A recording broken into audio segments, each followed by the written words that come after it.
Welcome, and thank you for joining us for the 2020 ASPPH Virtual Annual Meeting. My name is Jonathan Sung, Manager of Educational Initiatives for ASPPH. Your moderator for today's session is Dr. Katie Darby-Hine. Dr. Darby-Hine is Clinical Assistant Professor and Internship Coordinator at the University of Georgia College of Public Health Undergraduate Public Health Program. Please join me in welcoming her and our other speakers today. Thank you, Jonathan. I'm very happy to have the opportunity to moderate this session, Integrative Learning in Undergraduate Public Health Education, the role of high-impact educational practices. This session features one presentation with multiple authors, selected from abstract submissions from the Undergraduate Public Health and Global Health Education Summit. The Association of American Colleges and Universities, Liberal Education and America's Promise, which is LEAP, initiative identifies high-impact practices in higher education. These practices promote integrative learning experiences for all students, regardless of student background or chosen field of study. High-impact practices foster broad knowledge, higher order intellectual skills, and practical skills, all transferable skills sought by employers.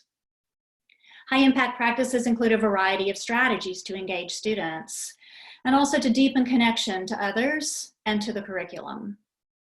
Examples of high-impact practices include first-year seminars and learning communities, writing intensive courses and collaborative projects, research and service learning, e-portfolios, and internships, capstone projects, and intercultural studies, including study abroad.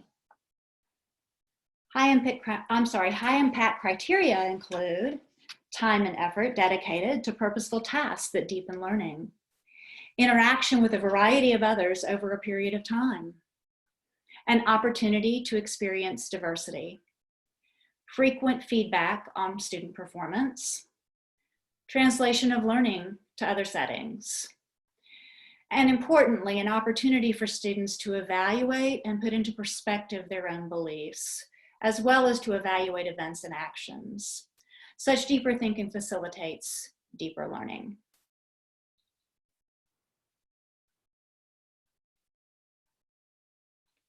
It is my honor to introduce our presenters. Our speakers today will describe high-impact practices they utilize in public health programs. These practices are included in a special journal edition and an ebook on high-impact practices in public health, which is titled Integrative Learning in U.S. Undergraduate Public Health Education, Effective High-Impact Practices. This session highlights several of the high-impact practices featured in this collection. Our presenters, and please join me in welcoming Dr. Andrew Harver, professor at the University of North Carolina at Charlotte, Public Health Programs. Dr. Sarah McKenzie, MD, MPH, principal lecturer in health services and director of the public health major at the University of Washington School of Public Health. And Laura Rusnick, MPH, CPH, CHES, faculty instructor at the University of South Florida College of Public Health. During the presentations, we encourage you to stay close to your device to engage with the speakers. You may ask questions or submit comments in writing at any time during the session by clicking on the Q&A button at the bottom of your screen. We will hold all questions until the presentations are finished. Now, I would like to invite Dr. Harver to begin.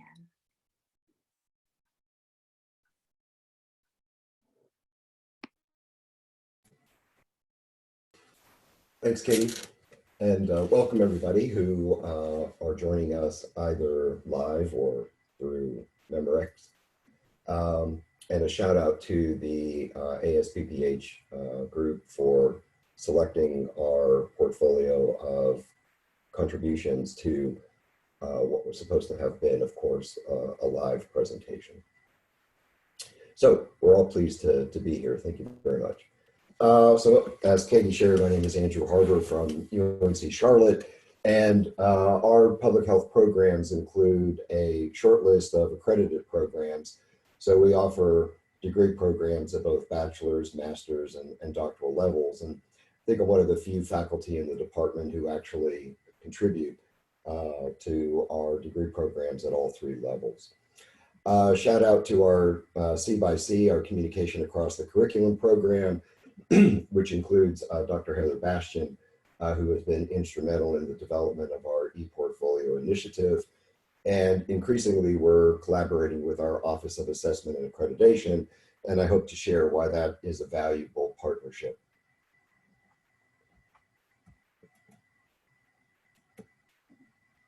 So as Katie just shared, these high impact practices have a number of important attributes. They immerse students in their learning. They're frequently intensive, involving faculty time, and they are interactive not only among peers, but also with faculty members. And one of the things you'll see about the importance and why I'm sort of enamored with ePortfolio pedagogy is there's opportunity here for students to develop relationships between their academic and social worlds, their academic and professional worlds, and their academic and cultural worlds, leading ultimately to development and sometimes shifts in student identities. So as Katie shared, ePortfolios are among that short list of high impact practices that AAC and U put together a few years ago. And ePortfolios became the 11th high impact practice just a couple of years ago. And it was due to a proclamation made by George Koo. Many of you are familiar with his work, and especially his work associated with the NESI initiatives. And given the evidence that is available around the impact of ePortfolios on student learning, student retention, student graduation, there was a sufficient amount of evidence for Dr. Koo and his colleagues to proclaim that ePortfolios now were part of this mix of pedagogical practices perceived as particularly influential in promoting student success. So what is an ePortfolio for those of you who might not be, oh, can we go back? Is that possible? Previous. Sorry. Is it? There we go. Thank you very much. We had it and then I messed up. So ePortfolios, right? It's not about the technology, but it allows students to have an opportunity to digitally store their products, their artifacts, and I'll use that word three times, in a way that allows them to begin to process and otherwise integrate the large number of activities that they have participated in over the course of their academic career. Despite the cohesiveness of most undergraduate and graduate public health degree programs, students still often experience a fragmentation of their curriculum, both in terms of their general education requirements and the requirements that are part of their major or minor or second major. And so there's an opportunity for students to collect these artifacts, select from among them those that they think are most meaningful at representing their development as a student, and then most importantly, reflect on the extent to which those artifacts or products serve a common purpose, okay? So what you see here on the slide is a number of recent publications just from the last few years around what has become a sort of ePortfolio industry. Some of these contributed to the decision to make an ePortfolio a high impact practice, and some have subsequently followed. So here's a slide that suggests some relationships between the ePortfolio approach with these high impact practices. As I've tried to share, right, they engage students in making meaning about their education. And all of us are familiar with the challenge that students have around sort of realizing that meaning is created, right, not passively absorbed. There's an opportunity to integrate academic and co-curricular learning, and increasingly student affairs individuals are increasingly interested in the contributions of the e-portfolio to those processes. I'm not going to be able to show you the data, but employers increasingly report that these e-portfolios are more useful in demonstrating, documenting, reviewing student accomplishments than simple transcripts. And again, the development of an academic and professional identity, especially for our public health professional degree programs, is well aligned with some of the larger goals of the e-portfolio. So these e-portfolios have two major components. One are these artifacts, the products, the digital work samples that students collect over the course of their learning, to include documents, videos, PowerPoint presentations, interviews, right? There's a lot of potential, a lot of capacity, given our technology these days, around the variety of bits of evidence that demonstrate and are consistent with student success. And again, the mantra in ePortfolio pedagogy is this collection process, right? Here's the portfolio of things that I've done, but being selective as well in order to demonstrate those items that particularly relate to that personal narrative, and then to integrate those products through substantive reflection, okay? There's also an opportunity now for students to share their work. Reflection is at the center of these activities. And this reflective practice, as Katie alluded to, promotes the deep learning, ownership of learning, and again, encourages the integration among their experiences. So let me share a little bit in the few minutes I have about how we've tried to apply these pedagogical principles to our undergraduate public health program at UNC Charlotte, which was established back in 2007 and accredited in 2009, even before we saw the proliferation of programs around the country. It's a pretty selective program. We admit about 40 to 50 students per year who go through a 2-year upper division major in a pretty cohesive way. And of course, our curriculum is competency-based. Our students encounter 3 high impact practices along the way. They do internships, they participate in a capstone course, and the e-portfolio is completed during that capstone course. And I organized the e-portfolio around our 4 core competencies that are part of our CEEF accreditation activities. So you see on the outside circle here, the sort of 5 core areas of public health, and our program emphasizes frameworks, theories of public health practice, communication, diversity and culture, and professionalism. So the e-portfolio is organized around these cross-cutting competencies. Students are asked to populate those competencies with their best 3 to 5 products that demonstrate success around those competencies. They introduce each of those sections with their own understanding of what those competencies mean.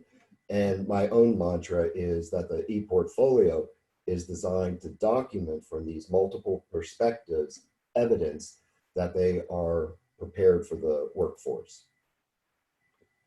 So here's my roadmap.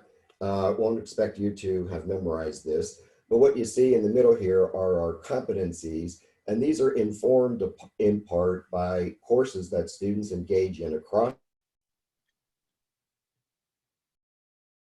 and then a number of related activities that I have students complete over the course of this semester are purposefully aligned with some of these additional competencies in order to provide them with some tangible material about how some of their activities and assignments in previous courses can be used to populate their understanding of these competencies.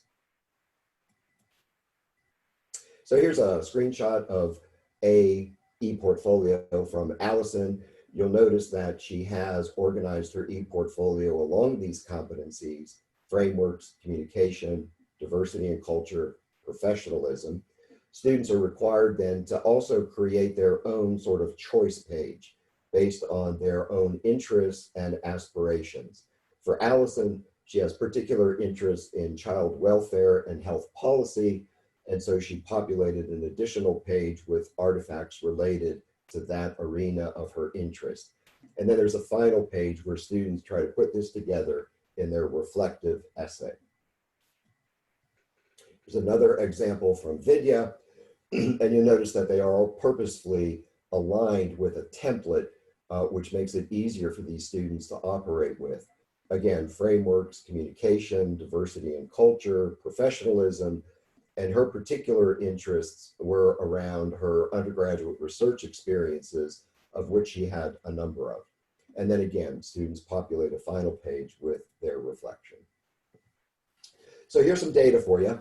I survey students at the end of the semester anonymously and use a set of questions that come from a very intensive activity that involved 24 campuses from around the country, the Connect to Learning project that involved 10,000 students from around the country. And what you see is in about 100 students, I'm getting close to sort of moving students in the direction that I'm interested in having them move, that they can make connections between ideas, that they can think deeply about their content, that they become increasingly aware of their development as a learner, that they're ready for the workforce, that they can synthesize information, use theories, and advance personal development. Okay. So these are the proportion of students that agree or strongly agree that the e-portfolio impacted those dimensions. The analysis of reflection is a little more complicated, but here's a word cloud from 100 reflections. And what you see is conversation in those reflections about those core competencies: communication, professionalism, culture, and frameworks. And that's what I'm interested in exploring in the future. So these internal and external forces drive the development of content. They need some structure. We use our accreditation criteria to help guide that structure. SLOs reinforce some of these goals. And my bottom line is, unlike many high impact practices, I have found that e-portfolios are within the reach of every student, which is why I favor their inclusion in our curriculum. So I have my own, and I don't ask students to do much of what I can't do myself. And I'm naturally interested in following up with anybody who has interest in this content. So appreciate your time. Dr. McKenzie.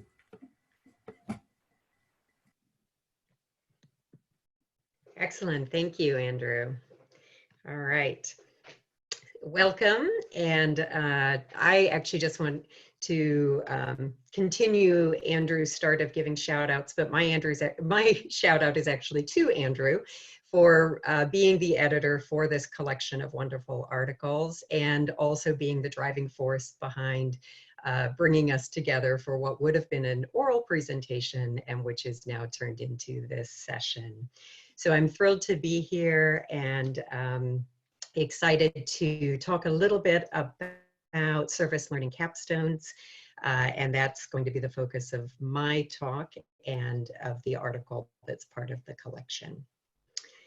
I would not be able to do this without my partners in crime.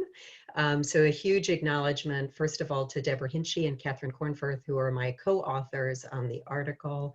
Deb Hinchy is now, sadly for me, but wonderful for her, at the University of Vermont. She and I were faculty colleagues in the School of Public Health and developed our service learning capstone, and she taught the capstone for the first 6 years. Catherine Cornforth is at the UW-Carlson Leadership and Public Service Center, and I'll talk a little bit about the role and the campus partnership that we have with them in the delivery of a service learning capstone. And then a shout out to Anjali Ganti, who joined our faculty when Deb left and took over as our lead instructor for the service learning capstone. And Liz Shriver, who is part of our academic advising team and has a carve out of her time to help support our experiential learning. And so that tells you a little bit about how we also structure our service learning capstone. So my goals for this talk are to help you recognize the importance of integrating HIPS into required courses and curricula, and I emphasize the required component there. Identify the strengths of service learning as a pedagogy for a senior culminating experience, and then to demonstrate the model of how we have done it at the University of Washington. And we are currently serving between 250 and 300 students a year doing their service learning capstone.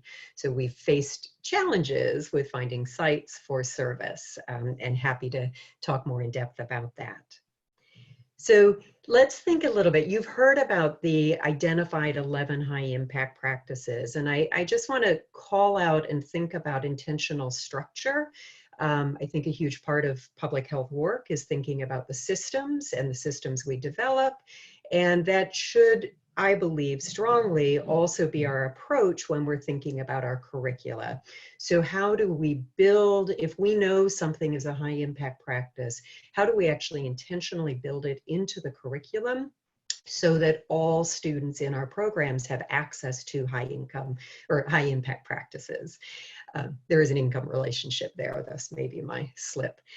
So we can think at the course level, and several of the high impact practices really are often course focused with first year seminars, collaborative learning within course through active learning evidence-based models, writing intensive courses, but I would also say that you can also expand that of writing across the curricula. Research, which can happen at a course level or extracurricular, service learning at the course level, global learning, which we'll hear about next, and then capstones. And then within the curricular design, we can actually design for intentional learning communities, common intellectual experience, and e-portfolios that Andrew has just shared with us. So we have to, because we are public health workers, we have to think about equity. It has to be at the forefront of what we do, I believe, when we're designing curricula. And we know that there are equity issues in access to high impact practice. And that is why I argue strongly that we have to intentionally build it into our courses and our curriculum so that all students have access to these practices that we know are associated with improved learning.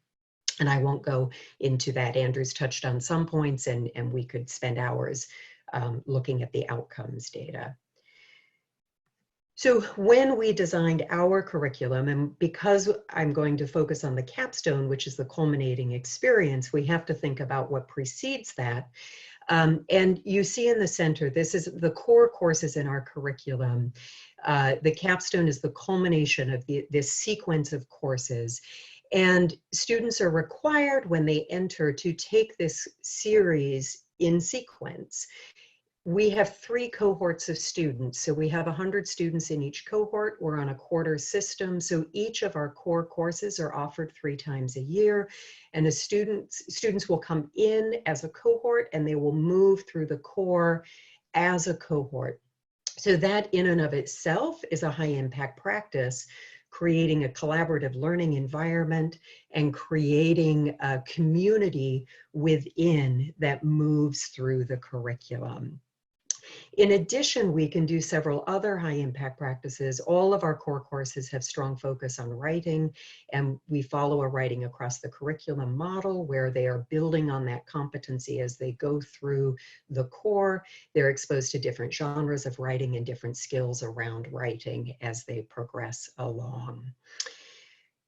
And then we culminate with a capstone. And we're lucky, actually, that CEEF requires a culminating experience. And capstone as a culminating experience is a high impact practice like we've talked about.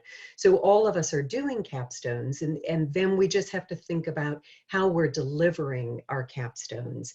And that's where then I want to focus on service learning as a pedagogy that I believe and our program believes very strongly aligns as a way to link with capstone as a really powerful culminating experience. So in service learning, we think about 3 components. There's an academic component, that's the learning emphasis. There's the community service component, the getting out into the field, being of service. And there's reflective practice. And we've heard about reflective practice itself with the e-portfolios being a really critical part of integrating learning. So I'm going to talk through each of these and how we bring it into our service learning capstone. So if we start with academics, so the academic, our capstone actually expands over 2 quarters, so it's 20 weeks in total. And across that 20 weeks, students have structured assignments which are designed to be their opportunity to synthesize and apply the public health skills, the theories and frameworks that they've learned throughout their time in our program across the core, but also in their selectives and electives. And they're to apply this in the context of the service site. And so they are supported in building this as a culminating experience with a focus on their site of service. So for example, one of the assignments will require them to look at the structure of the service agency in which they're working, to look at the partnerships and how that agency connects with other public health government agencies or other service agencies. They will be required to collect background data on the population served and the public health issues they would expect that population to experience. They look into evidence-based interventions and programs, and they're doing this while they are also spending time at their service site working with professionals in the field. And so it's developing this evidence base, but also then integrating that in the real world experience.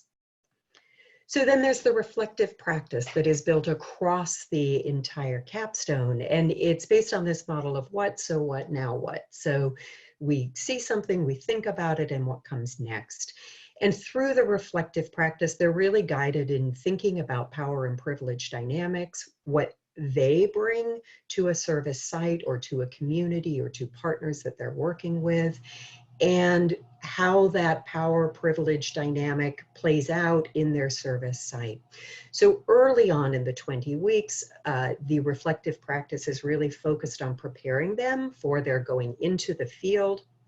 In the middle, it's really designed to help them process the observations that they're having, the experiences in the field.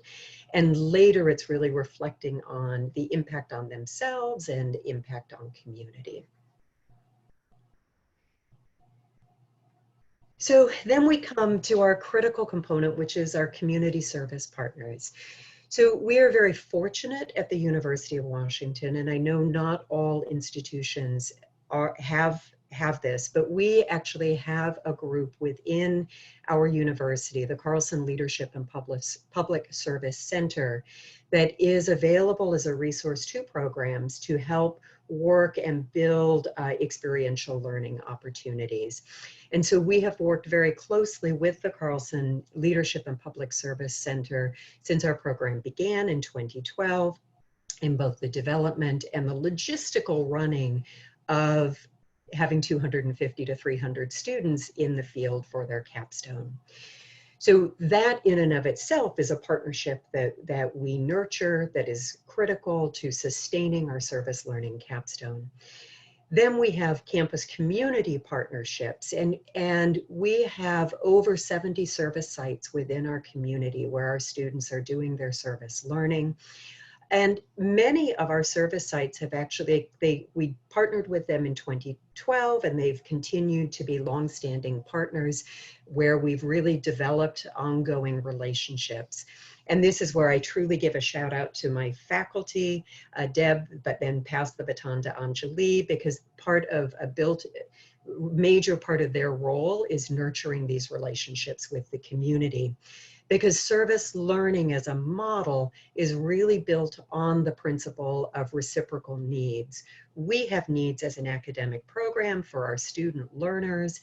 Communities have needs that our learners can help them to fulfill. And by working together in a meaningful, engaged, reciprocal relationship, we can actually make this a win-win for our academic program, our student learners, and for our community. I also want to highlight, we actually early on made the decision that we would send students in teams so when we develop a service site, we send at least 3 students to a site. It doesn't mean that they go and they do their service necessarily at the same time, but they have a common shared experience where there's more than 1 student at each site. And so when they're coming back for their academic and their reflective work, they actually have other students that have a shared experience that they can reflect with, they can bounce ideas off. And the whole goal of service learning is really to expose them to new populations, diversity, culture, and to push and challenge their boundaries and to push them a little bit at the edge of their comfort zone. And the feedback we've received from students is that this actually going in teams has been very beneficial when they're kind of working at the edge of their comfort zone. So I have to talk a little bit because there have been some wonderful conversations on the ASPPH listserv regarding what do we do with service in the face of our current pandemic. And I wanted to share how we, and honestly, this is Anjali Ganti, the primary instructor, we met at the end of our winter quarter, which was mid-February. Seattle was an early hotspot in the country, as many of you are aware. Our university made the decision that our students who were in the field needed to be pulled back. And so at the end of our winter quarter, we were brainstorming and thinking, okay, well, we're just going to have to look at the competencies and make it an academic experience and try to figure out how to adapt. But being true to the philosophies of service learning, our instructor reached out to our community partners to say, look, this is where we're at. This is what we're facing from our needs. And we want to check in to see what our community partners are doing and what's happening at their end. And what we found is that the majority of our community partners were like, yeah, we're kind of overwhelmed. We can't handle students at the moment. But we actually had 8 community partners who said, actually, we have some real needs. And we believe your students assist us in a remote way so we can keep the students safe and meet our university requirements, but we can continue serving and meeting the needs of our community members. So we had 8 community partners. So then we had to rethink, like, okay, well, now we've got sites for some students, but not others. And then it became an equity issue in the classroom. And so Anjali actually worked with many of her developed community networks, and we actually found that there were other needs that were very COVID-19 related in the community that our students, as part of Capstone, could help fill.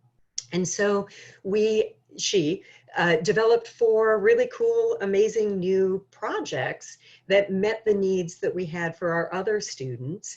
And so we're partnering with the Department of Health on a community engagement task force to look at limited English proficiency access issues around COVID.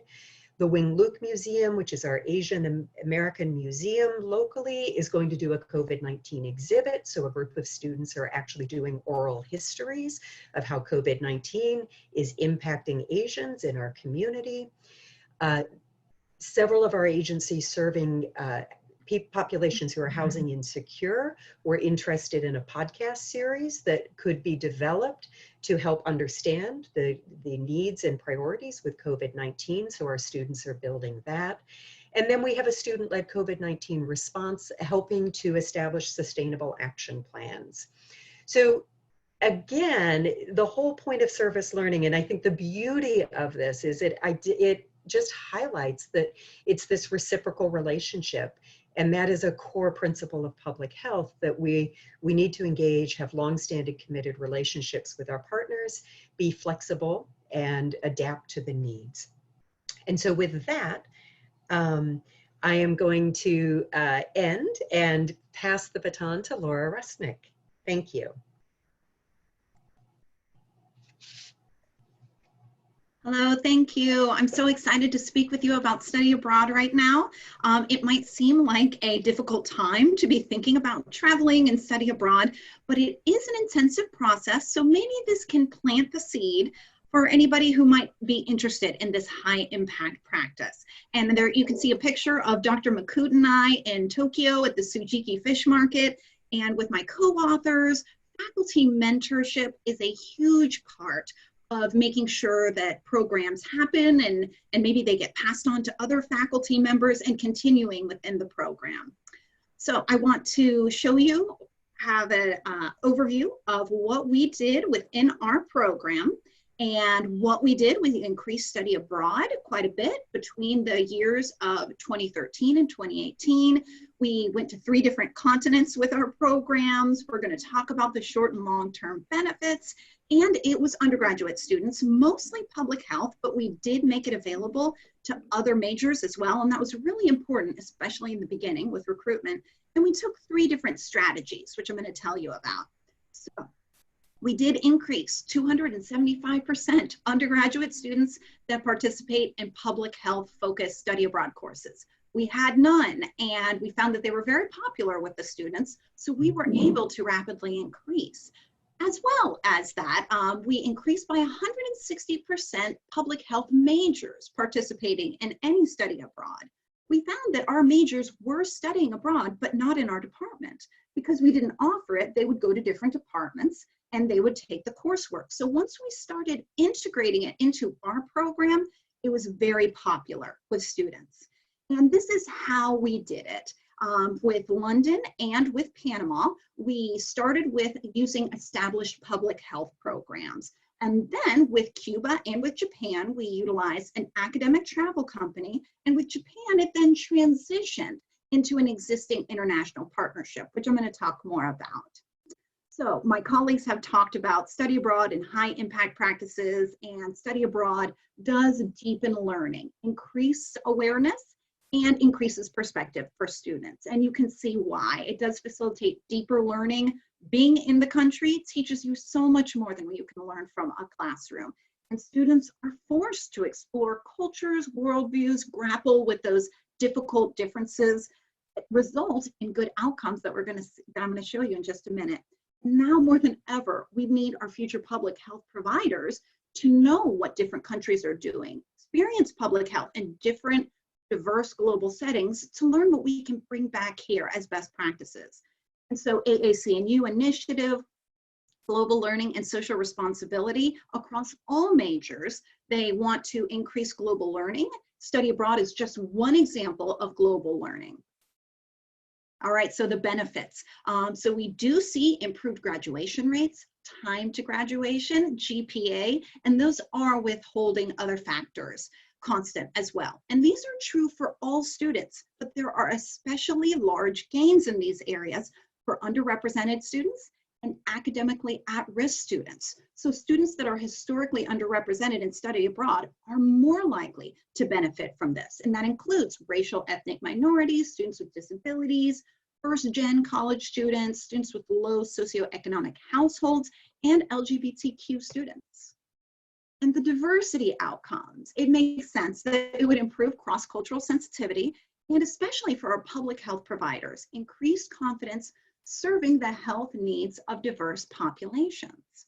Some of the career-focused benefits include students reporting better understanding of career focus and goals, improved post-graduation employment rates. They are more likely to get jobs after graduating from our programs. The development of skills that employers value. And it makes sense when you think about study abroad and what students have to do.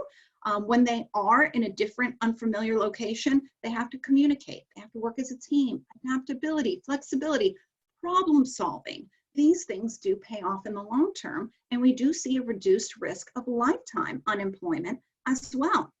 So we have good news and bad news. The rate of students who study abroad has tripled in the last 20 years. But currently only 10% of American undergraduate students study abroad. And of course that will never reach 100%, but we do have ways to go. And we can see as well that we have had growth with underrepresented students on the left, and you can see on the right, we still have room to grow when we talk about underrepresented students being able to access study abroad. So you can see as compared to those who are enrolled in higher education, Black students, Hispanic students, and American Indian and Alaska Native students are less likely to study abroad than their other counterparts in college. So how we did this within our program, we took on 3 strategies. Number 1, add study abroad to established programs. 2, utilize an academic travel company. And 3, use existing partnerships to find new ways to do study abroad. So our first strategy, adding courses to established public health programs, study abroad programs. Our first one was with USF Health Panama, and there was already an established collaboration there, and there were already study abroad courses happening at the graduate level. So what we did is we offered it at an undergraduate level. You can see our picture of our undergraduate students there in front of the Panama Canal. And so the infrastructure was already there. We just did it for undergraduate students. It was very, very popular. And so we did it similar and a little bit different with the USF London program. Now this offers 20 different undergraduate courses by different campus departments all across the campus. So when we started offering public health courses as a part of USF London, it was already established. And again, students were able to take public health courses and other courses within this already established program. The benefits, of course, offer structure to the program. You already have consistency with lodging, in-country transportation, financial management. It's a seamless production for planning, logistics, and security, all of which reduces the administrative burden to faculty or administrators planning them. The second strategy that we used was utilizing an academic travel company, and we did this with public health in Japan as well as Cuba. Now, travel companies can sometimes offer really unique opportunities for programs. With the public health in Japan, the first year we offered it, we didn't have a whole lot of numbers, but we were able to grow those numbers eventually. But in the beginning, we offered the program and we were able to save money by tagging along with 2 different university programs. So the academic travel company was able to reduce the cost to students and still provide the service even if we had small numbers. The same happened with Cuba, where there was a relationship with University of Exeter and London. And so the students almost got like a tri-country experience learning about healthcare in the United Kingdom and in Cuba and in the United States. So academic travel companies really have some benefits for faculty. It makes travel almost anywhere possible. I did not speak Japanese, but they made it possible. End-to-end travel planning. So they handle everything, logistics, budget, in-country details. They pick you up at the airport and they drop you off, which can be really nice, especially for faculty who are new to this experience. They utilize their in-country local networks, so they can go where we're not able to often. And they can have flexibility in services. They can book airfare, or the university and students can do that on their own. They can reserve group lodging, or in the case of Cuba, they were actually able to do homestays, which made for a more intense cultural experience, and that students loved it. Our third strategy was leveraging existing international university partnerships.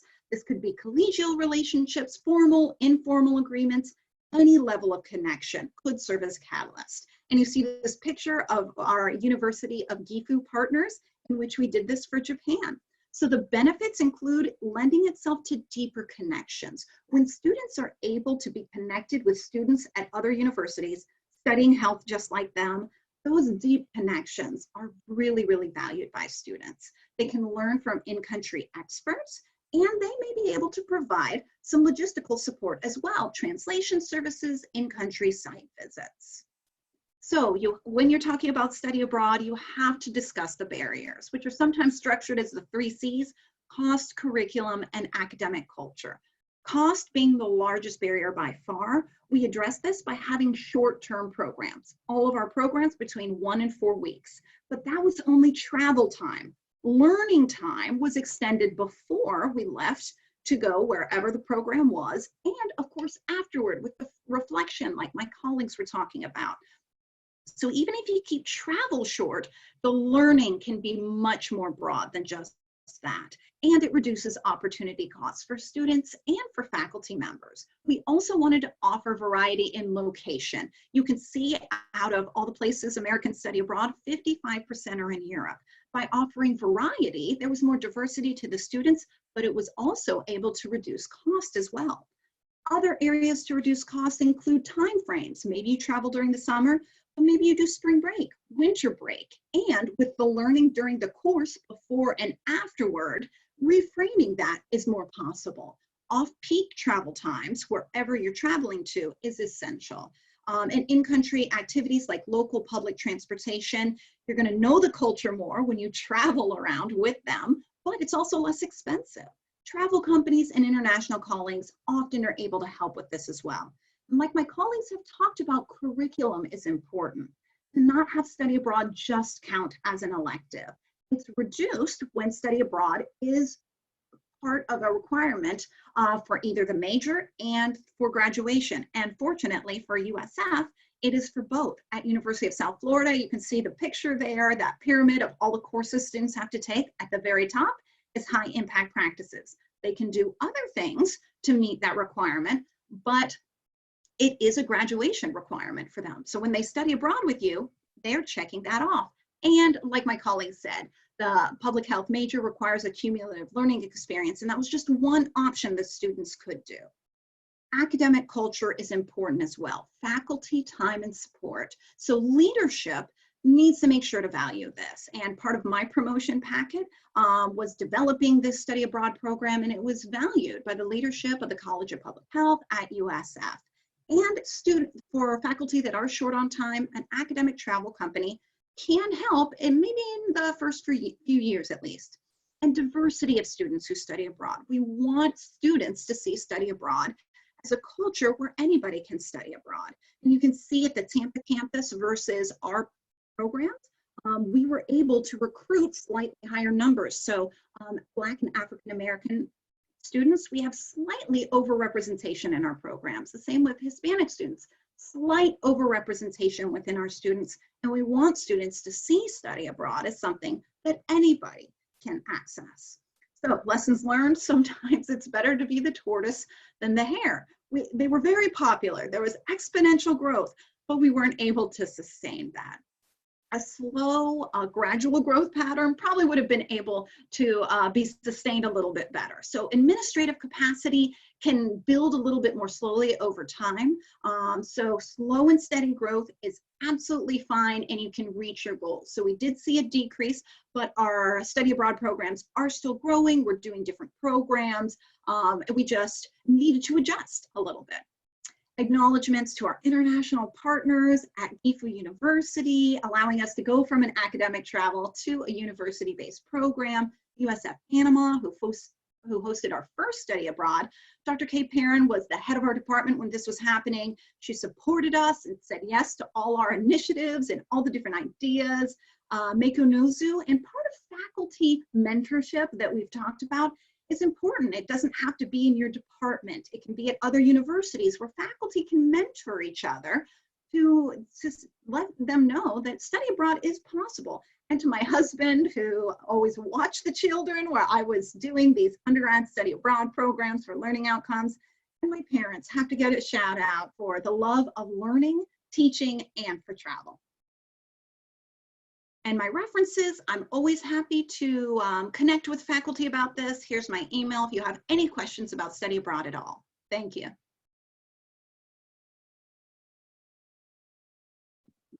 Thank you, Laura. Thank you, Andrew. Thank you, Sarah. That was really, really great. We have time for questions, so I would like to pose some questions to our presenters from the audience. As a reminder, you may enter your questions and comments by clicking on the Q&A button at the bottom of your screen, and we'll answer as many questions as possible in the remaining time. Okay, this question is for Andrew. What are some best practices that tie together the most successful e-portfolios?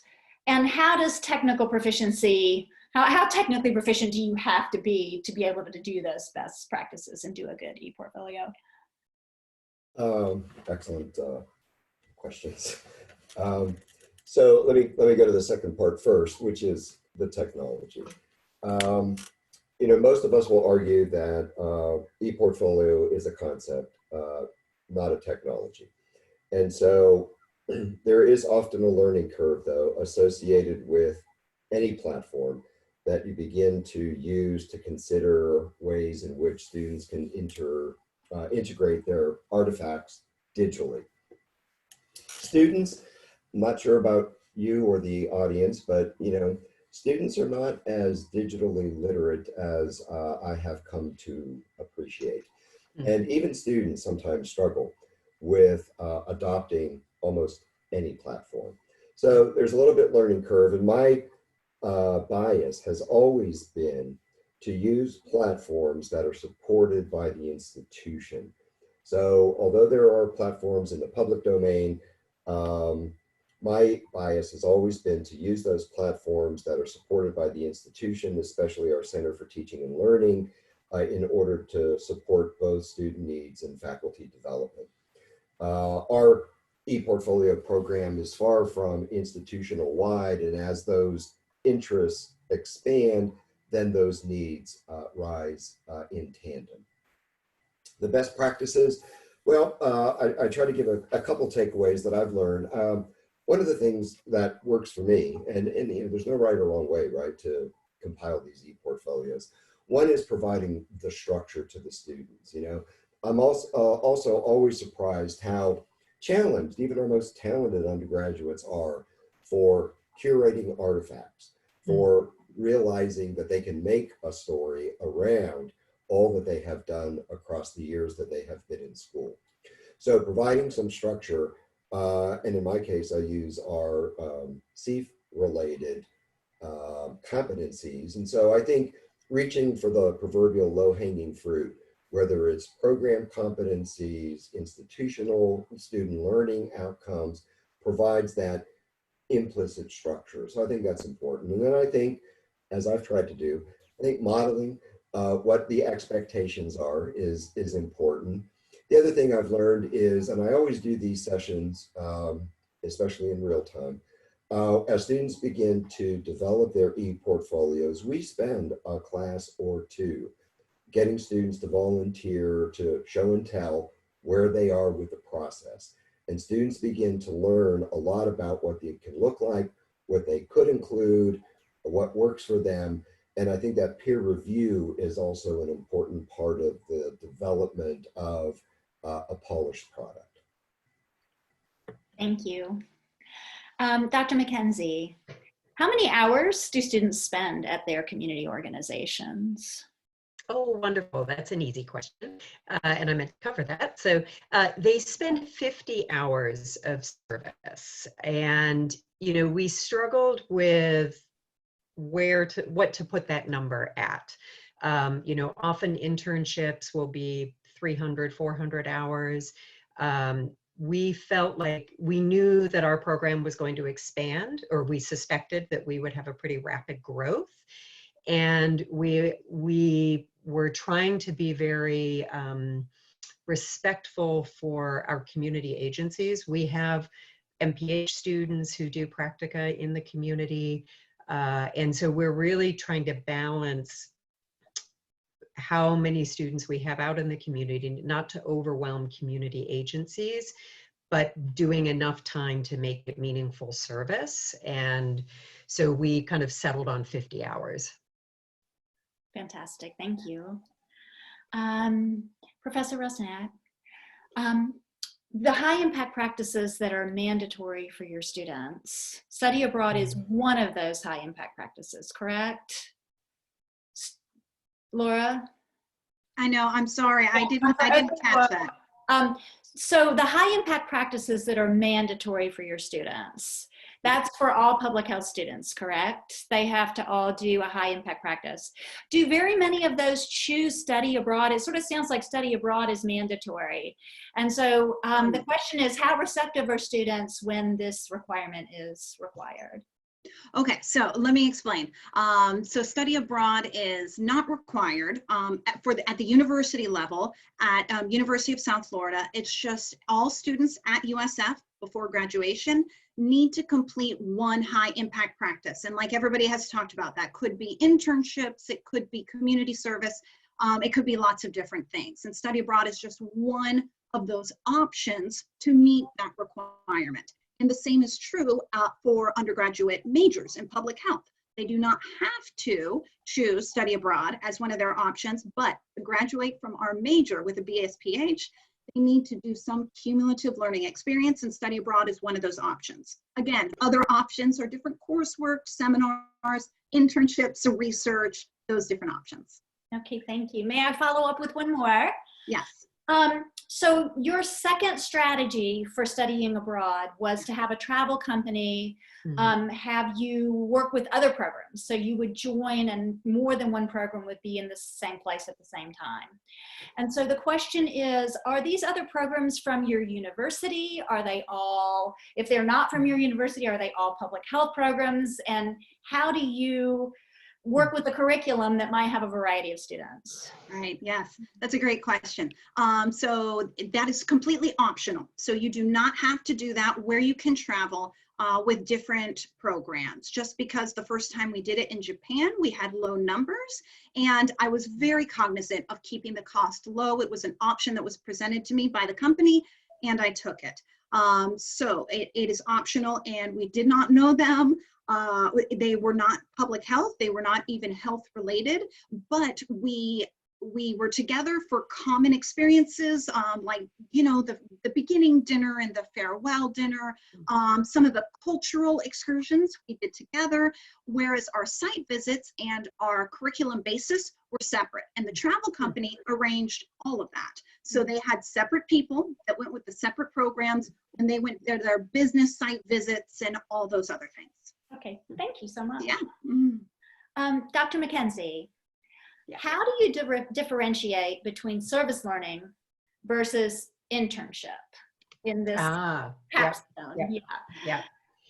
So when you look at the literature behind it, service learning is much more this integration of academic and time in the field, where on the academic side, you're still looking at, you know, when I talked about is that triad. So the academic side is building the content for the evidence base. There's work, there's expectations. The reflective part is done on the academic side. The site supervisors are giving feedback of how students are doing work in the field. They're involved and they're keeping track of their hours and they're helping. The setting projects often happens with the faculty to service site, developing reciprocal needs that are ongoing. When you think of internships, that is often, when you look in the literature, it's often more student-driven competency needs. So a student is going to a site, has some specific objectives that they are trying to meet from that experience. And while there might be an academic component to it, it's usually less about the academic side and it's more about the experience in the field. And it's often more student-driven objectives that are occurring in the field.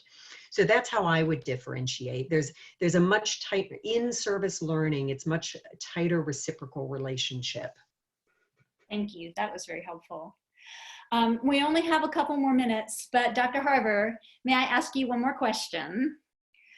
When you think about high impact practices overall, what are some of the barriers to entry in high impact practices? And this could be in general, it could be for faculty, but really I think most interestingly among students who are underserved, and maybe some practical ways to address this. So if you could just help us a little bit with barriers to entry in a minute, I would love to hear that. I need Good luck. I need to go back to some deep learning myself. Yeah.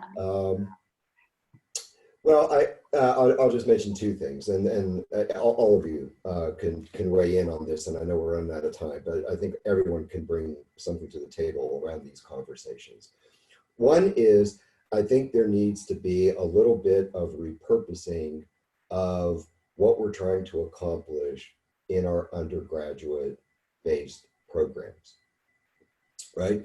I mean, so many of us probably caught off guard trying to emphasize our content in our courses as we move to remote operations without being very intentional about what we think we're trying to do with our students and how we think we're trying to prepare them for their future. So if we think that if we want to be particularly student-centric, then how are we going to get those students ready? And we've seen the data from the employee surveys about students don't spend enough time thinking about effective communication, working with teams, all these so-called soft skills. So if we think that those are the right priorities for our students and for our institution, then high impact practices can get us there. The other issue, I think, is matters of scale. How do we reach everybody and make it equitable? Thank you. I want to thank all of you. I want to thank all of our speakers for sharing your expertise, and to everyone who's listening for your attention and thoughtful questions. A recording of this webinar will be available shortly on the ASPPH website. We encourage you, if you enjoyed today's session, to disseminate the archive link to your peers. Since the coronavirus disease, COVID-19, was declared a public health emergency, ASPPH and our members, the schools and programs of public health, have been collaborating with public health departments and other community partners to respond to the pandemic. ASPPH launched this hub to share information and resources. In addition, the ASPPH weekly newsletter, the Friday Letter, is now featuring the latest news about the novel coronavirus. As you close out of this session, please take 2 minutes to complete a session survey to help us improve future ASPPH events. Zoom will direct you to a survey link in your internet browser upon exiting the webinar. Please note that the ASPPH virtual annual meeting runs through Friday, May 15th. There is a session coming up at 2:30 Eastern Time, and 3 sessions on Friday, May 1st, displayed here. You can learn more on the ASPPH website. Thank you. This concludes today's webinar. We really appreciate you joining us.